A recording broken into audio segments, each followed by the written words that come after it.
listen to us. 'Cause we're happiness bound. Take a trip to the stars without fuss. On our merry-go-round. Merry-go-round. Life is a ball if you swing to its fabulous, glorious sound. And then you'll win the bright golden ring. Trouble's a trivial clown. You won't be missing a thing on our merry-go-round.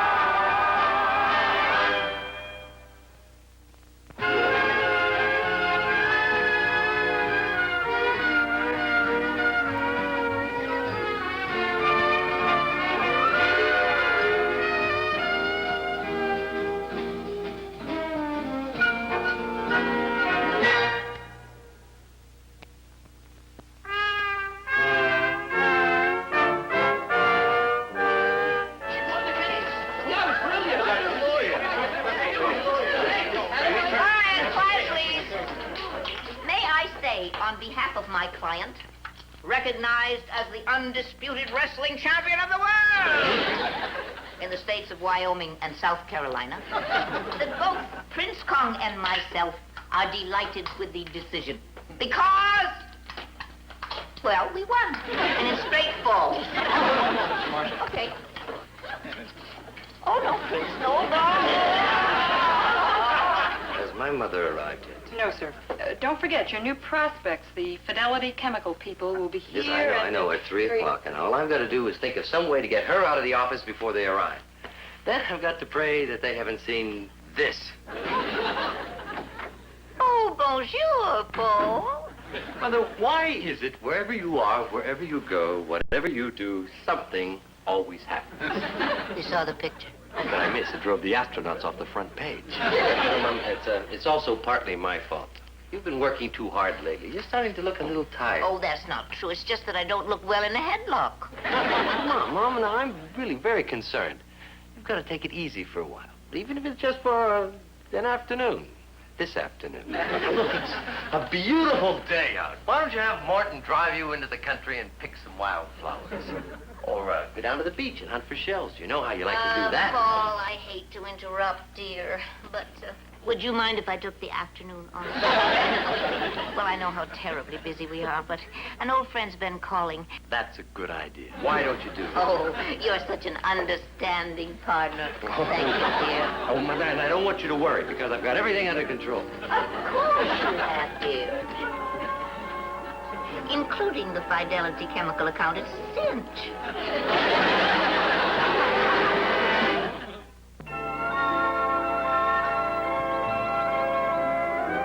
Oh, Pat, I'm so glad you could come. I'm ready to go out of my mind. Well, Liz, suppose you just tell me what the trouble is. Well, the trouble is Brewster. Brewster? Your son? No, Robbie's my son. Brewster is a rooster. Brewster is a rooster? I'm stuck with him. You bought a rooster? Well, how did I know? I bought Robbie a cute little Easter chick. Could have grown up to be a hen. Or a rooster. You know, I've been around.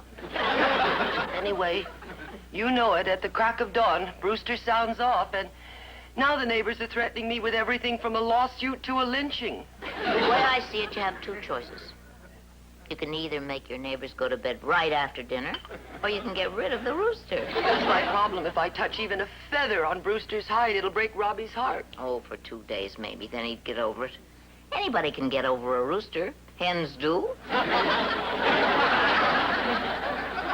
it is a rooster. Robbie, you remember Mrs. Marshall? Hello, Robbie. Hi. Say hello, Brewster. Any day I'm expecting a complaint from Pasadena. She's not gonna try to take Brewster away, is she? Oh, no, honey, don't you worry. Mrs. Marshall's going to help us keep Brewster. Now, Liz, I never said that. Well, you are a lawyer. Yeah, but not for roosters, I'm not. Tricia, you mean you aren't going to take the case? I thought you were always for the underdog. But this underdog crows at dawn, and there's a law.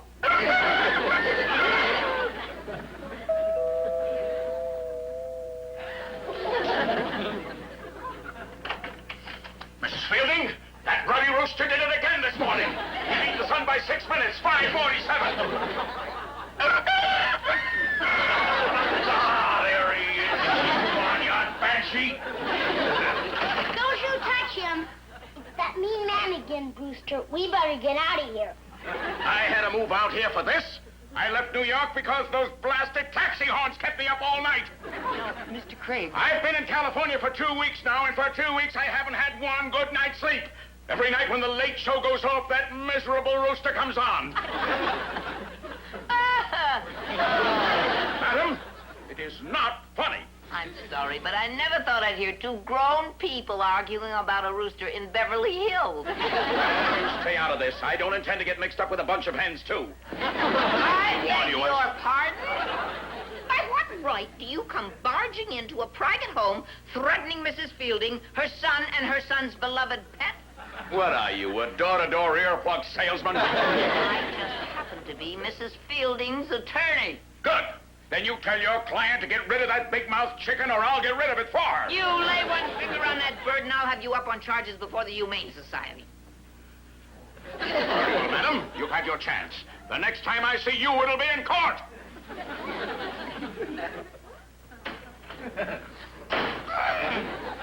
Why, that big blowhard, he makes more noise than a whole herd of roosters.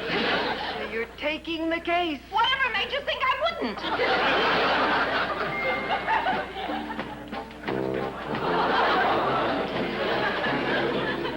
Nelson Craig of Fidelity Chemicals to see Mr. Marshall. He's expecting you. Right this way, sir. Mr. Marshall, Mr. Craig. Good afternoon, Mr. Craig. I'm all ready for you, sir. I've gone over all your legal files, and Forget it, Marshal. I've got something more important for you to handle right now. Yes, sir. You name it, and we'll get it done. I want you to get rid of a rooster. Certainly, sir. No problem. You say rooster? Are you hard of hearing? Now, I want action, and I want it fast. But, sir, I've worked out a complete prospectus on Fidelity Chemicals. Marshal, when I moved my factory out to the West Coast, I heard that you were the kind of law firm that got things done. Well, I've got a rooster next door I want fricasseed. Legally or otherwise. Well, here's the name and address, so start suing. What grounds? Crowing without a license. What do I know? Find out. I want people around me who make things happen. Well, you went to Harvard, eh? Oh, Dad. Yes, sir. Yes, sir. Yes, I did. I went to Yale.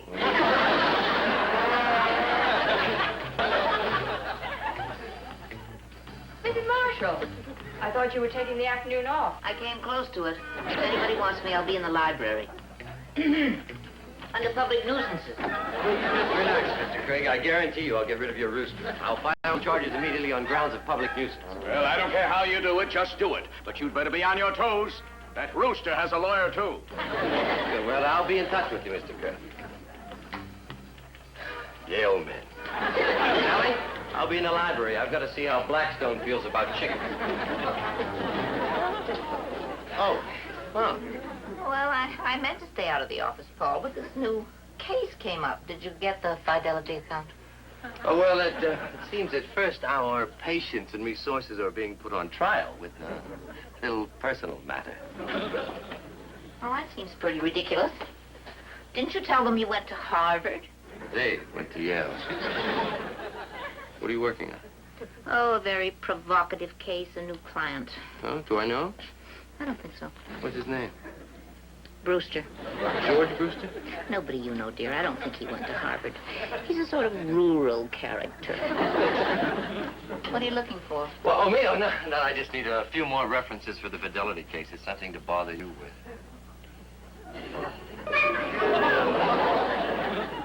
Indiana Reports, 1949. Yes, what do you want with it? Well, can you tell me someplace else I can find Pritikin versus Gawk? Pritikin versus Gawk? That's the same case that I'm working on. That's a public nuisance case about... Take the book, darling. I'll find it. Wait. Just that's the most horrible thought.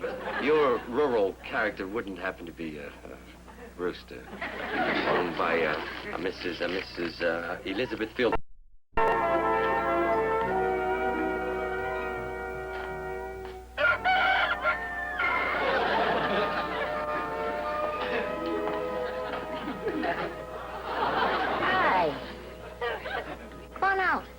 We can't. We're in Africa. Come on over. Okay.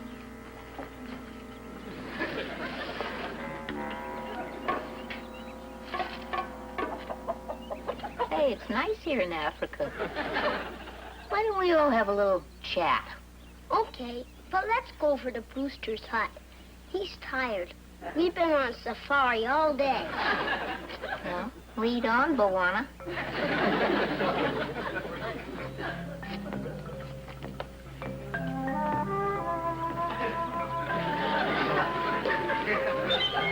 Watch out! We're surrounded by crocodiles. Come on. Don't step on the snake.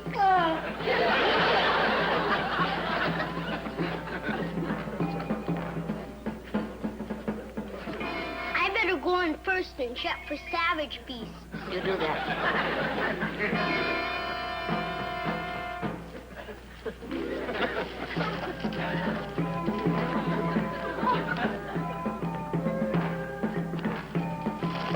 It's A-okay. Come on in.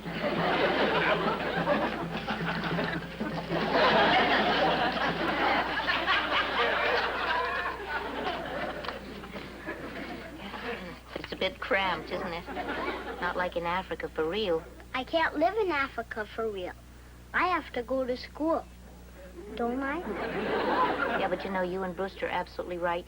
Making believe you live in Africa. Because it's just what a rooster needs.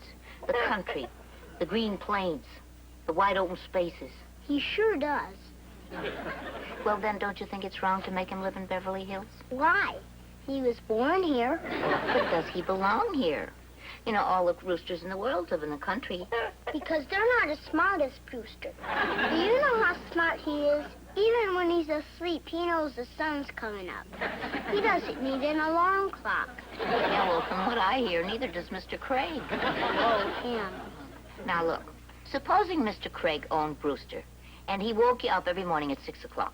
That's when I get up anyway. I have to go to school. Don't I? Yeah, you do. You have to learn all about history and arithmetic and why roosters should live in the country where they can crow all they want to. He doesn't know anybody in the country. Well, we can introduce him around. Patricia? What are you doing in there? Losing. Patricia, Mr. Craig is here with a summons. Oh, I'll take care of him. It'll be a cinch after your son Robbie. But your son Paul is with him. Oh, let me know how it comes out. But you can't leave now. I've got to. He doesn't know Paul's my son. Oh, but he knows you're my lawyer. Or aren't you? Now, Mr. Craig, I'm sure we can settle this out of court if you'll just let me talk to the woman. Will you stop shilly-shallying, Marshal? Oh, your partner must be the powerhouse of the outfit. Now, if you're going to get squeamish about this, maybe you better let him handle it. Mr. Craig, I think there's something I ought to tell you about my partner. Well, if it isn't the chicken law. Mr. Craig! What a pleasure. See what I mean? She's not only impertinent... Mr. Craig, I suppose you let me handle this. All right, go ahead and handle it. This is Mr. Marshall, a real lawyer. We've met. What are you waiting for? Give her the paper. Why don't we just all sit down and discuss the matter calmly and sanely, like... Sanely? That woman threatened to drag me up before the Humane Society just because I had the gall to expect a good night's sleep. Come on, give her the paper. Mrs. Fielding, this is a true copy of a complaint my client has filed with the city attorney. You are maintaining a public nuisance and Just under the... a minute. Let him finish. I will not let him finish. It has not been established that a rooster per se is a public nuisance. This is Beverly Hills, not Sunnybrook Farm. That animal disturbs the peace every time he crows, and I've got a signed petition here to prove it. Come on, show her. That's right, ma'am. My client has obtained 35 signatures from sleepless neighbors. And I'd have gotten 500 if I could have kept the others awake long enough to write their names. I thought you were going to let him handle it. You're her lawyer. Don't interfere with my lawyer. Handle it. Mrs. Fielding, you have 24 hours to dispose of your rooster or appear at a hearing before the city attorney. Let me see that. Ha! I'll tell you what she means. The complaint alleges that Mrs. Fielding is maintaining a public nuisance, and she is not. The rooster just happens to be the exclusive property of a Mr. Robert Fielding. Who just happens to be a minor. Then why doesn't it say so in the complaint? I'm sorry, Counselor. The notice, as drawn, is invalid, and we cannot accept it. Dean, how can you talk sense to a noodlehead? Noodlehead. Noodlehead. Are you going to stand there and let him call me names? Why shouldn't he? He's my lawyer. He's being paid to back me up. I'll say it again. You're a noodlehead. Now, Mr. Craig, if you will just calm down. Calm down! Are you going to let this man call your mother names? Mr. Craig, if you don't mind my saying. Noodleheads can have babies. Marshall and Marshall. Holy horse feathers.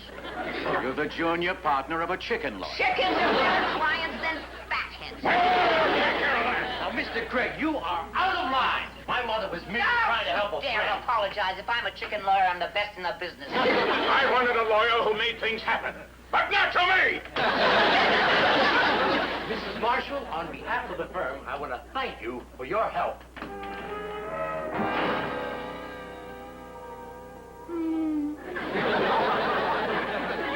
I'm sorry.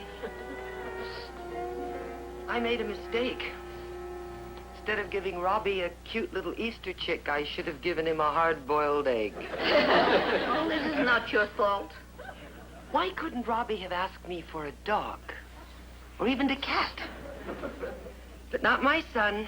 He's got to have a kooky pet, something different, something no one else has got. Oh, what a mess.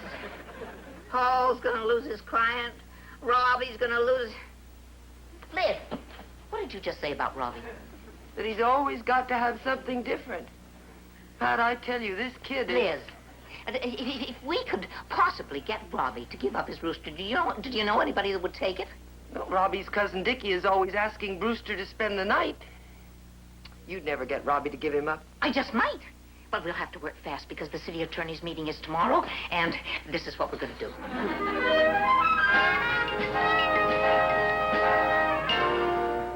Now, don't forget, Marshall, just because you're handling this ridiculous case has nothing whatsoever to do with the fidelity account. Look, Mr. Craig, we can do a top job for you.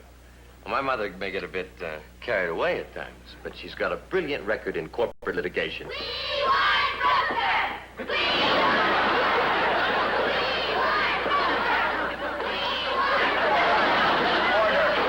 Order! What happened to the poultry lovers?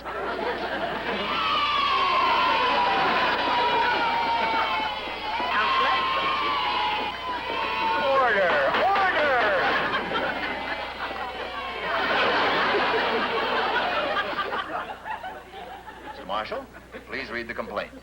Thank you, Mr. Prothrop.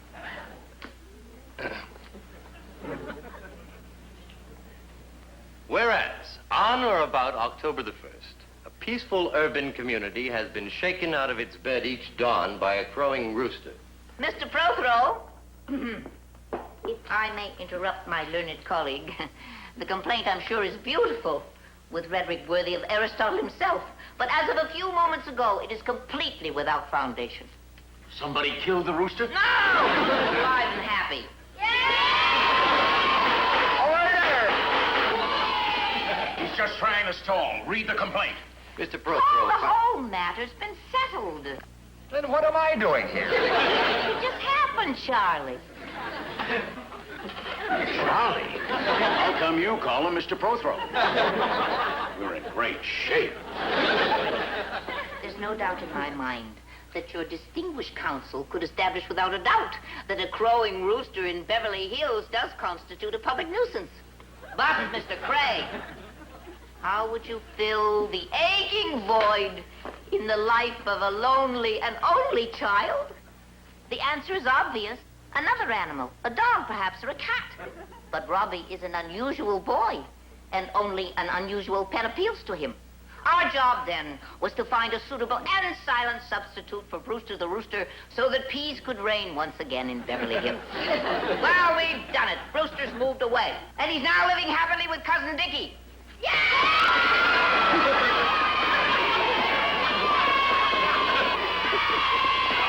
Hearing dismissed. Justice! a second. You can't close the hearing. I demand proof. Your Honor, Mr. Whoever... Charlie!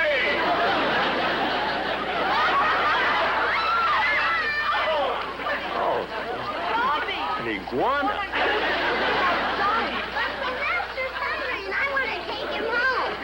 Martin, I told you to keep him out of here. I should argue with a hungry dragon? Well, Mr. Craig, I guess we've reached the parting of the ways. Parting of the ways? Oh, no, you don't. You put in a bid for the Fidelity account, and you're getting it. Well, I'm sorry. I wish that we might have... You two make quite a team. You're a young man with spunk, and your mother really makes things happen. But from now on, it's going to be to somebody else, not to me. Craig, you've got a deal. Let's have a big smile now. Smile, Sylvester.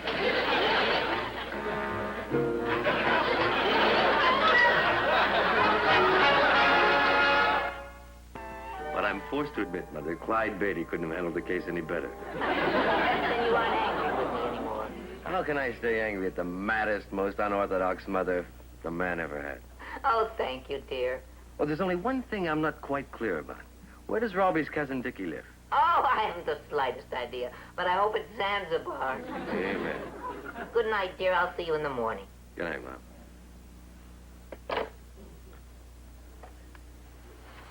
Oh, boy.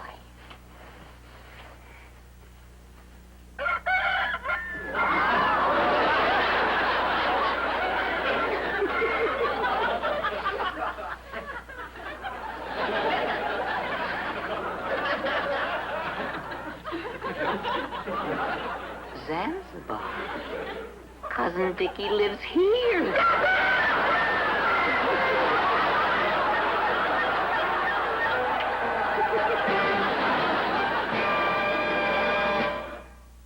The Gene Arthur Show, brought to you by General Foods, makers of Top Choice Burger for dogs, and new Shake and Bake for chickens.